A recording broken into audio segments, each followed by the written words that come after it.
চিনতে পারছো? তুমি এখানে? খুব অবাক হচ্ছ তাই না? তোমার শার্ট জঙ্গলে কুড়িয়ে পেয়েছি, আমি কুড়িয়ে এনেছি, অনেক যত্ন করে রেখে দিয়েছি। শুধু একটাই কথা জানার ছিল, তুমি আমার, না অফিসের কাজের নাম করে যে মেয়েটার সাথে ফষ্টি নষ্টি করছো তার। তোমাকে একদিনের সময় দিলাম, উত্তরটা দিও।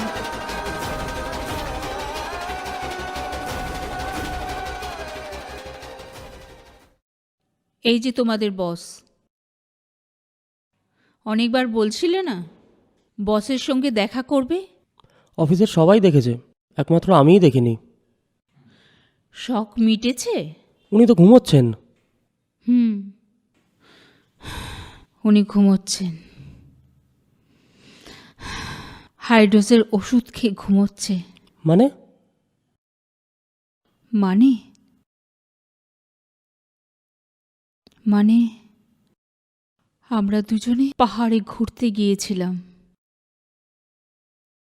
একটা মালবাহী গাড়ি এসে আমাদের গাড়িটাকে ধাক্কা মারে, আমি ছিটকে পড়ে যাই।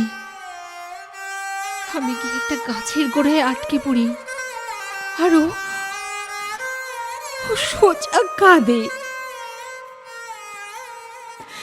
জায়গাটা পুরো রক্তে ভেসে যাচ্ছিল। লোকাল লোকজন এসে আমাদেরকে উদ্ধার করে।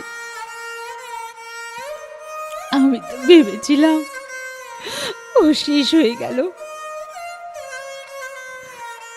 কিন্তু বেঁচে গেল। ডাক্তার বলল ও প্রাণে বেঁচে গেলেও জিন্দা লাশের মতো পড়ে থাকবে। ও কোনোদিন আমার কোনো কিছু চরিতার্থ করতে পারবে না। উল্টে উল্টে ও সব কিছু আমাকে করতে হবে।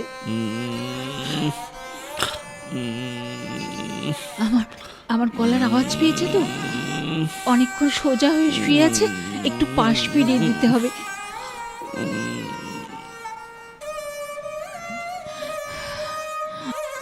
ও আবির আমাদের অফিসে অ্যাকাউন্ট ডিপার্টমেন্টে নতুন জয়েন করেছে, খুব ভালো ছেলে।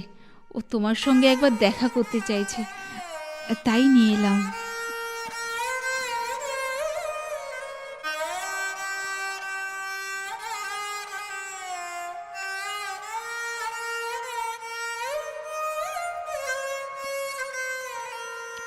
আগের ছেলেটার থেকে এ অনেক ভালো, পুরো অ্যাকাউন্টস ডিপার্টমেন্টটা একাই সামলাচ্ছে।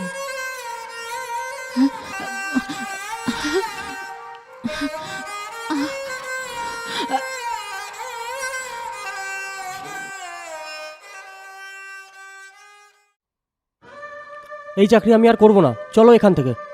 করবে না মানে? তাহলে কি করে চলবে? ও আমি ঠিক কোনো কিছু একটা জুটিয়ে নেবো। চাকরি কি আলু পেঁয়াজ বাজারে গেলে আর কিনে নিয়ে চলে এলে? তুমি আমাকে পাগল করে দেবে, চলো বলছি।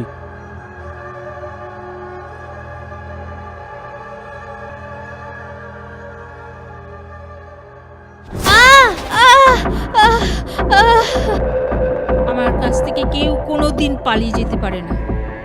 ছোটবেলা থেকে যা চেয়েছি তাই পেয়েছি। তুই কি ভেবেছিস তুই ওকে আমার কাছ থেকে নিয়ে পালিয়ে যাবি? কোনোদিনও পারবি না, সেটা আমি হতেই দেব না। ও আমার অফিসের পার্মানেন্ট অ্যাকাউন্টেন্ট। আমার সমস্ত মনোকামনা পূরণ করবে ও। টাকা পয়সা রোখরা রোখরা, প্রেম ঠেম এখন সব ফটো ফ্রেম হয়ে গেছে। কোম্পানির অ্যাকাউন্টেন্ট, বিশাল ব্যাপার। তার ওপরে বস অথর্ব, লুলা ল্যাংরা, আর বসের বউ শারীরিক ক্ষুধা কার সঙ্গে মেটায়? তাহলে ব্যাপারটা কি দাঁড়ালো?